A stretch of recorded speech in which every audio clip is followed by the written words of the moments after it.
Are you saved? Yes, because I entered into that salvation at baptism, and now I'm living out my salvation, if you will. One of the things that sets us apart as Christians and as Catholics is the idea that what Jesus did for us gives us the hope that this life that we're living now is not all there is. I usually say it's begun. My salvation has begun in Jesus Christ. Being saved is more than just a one-time decision.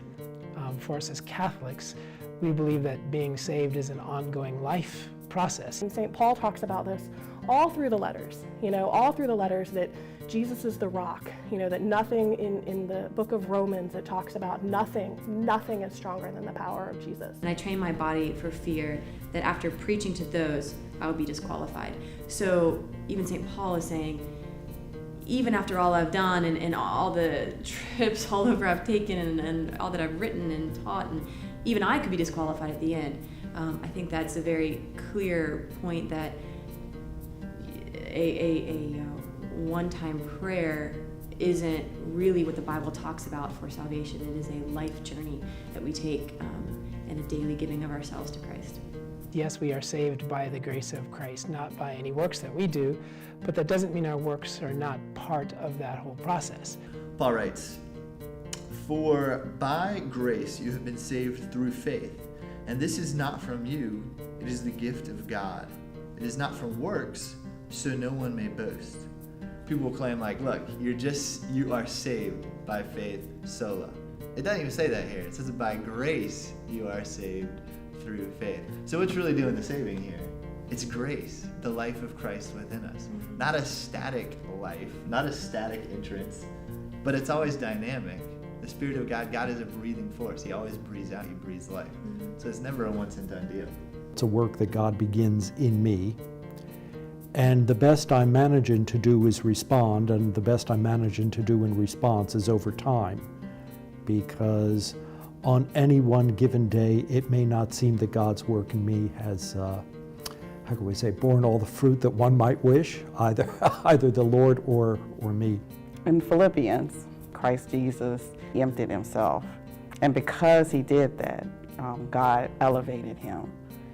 So emptying yourself, stopping, recognizing every day, wow, somebody did something for me every day, showing the gratitude, whether it's good times or bad times. Protestants look at salvation as in, again, you have a one-time finite moment that you are saved, and then you can't lose that salvation till the end. However, if someone acts in a way, therefore their works do not display that they are truly Christ-like or have a Christian mentality, as, for example, if someone claims to be saved and then kills a bunch of people, their perspective is that they were never saved in the first place. Do you have a retrospective look of salvation or a prospective look of salvation, which is the Catholic viewpoint? The components of salvation themselves are the same. It's just we don't talk about them in the same context.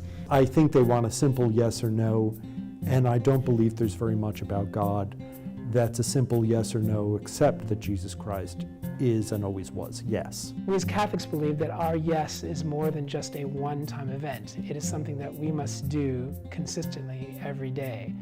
In every sacrament, you are affirming your salvation because you're saying yes. I think there's an idea that we want to try to do things to earn our salvation, and that can't be done because salvation is a gift freely given to us.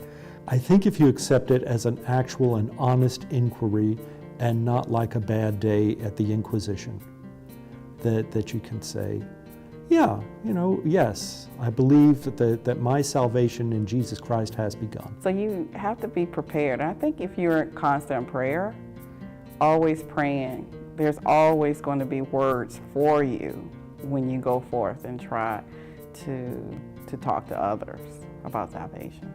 I think we spend, as Catholics, more time asking ourselves, what is Jesus calling me to do today? How is He calling me to love someone else today? And it's not about my personal salvation and whether this thing I did or didn't do or will do or haven't done, whether that's going to earn me salvation. I just don't think we look at things that way. I think it's about the mission and Christ's call to love.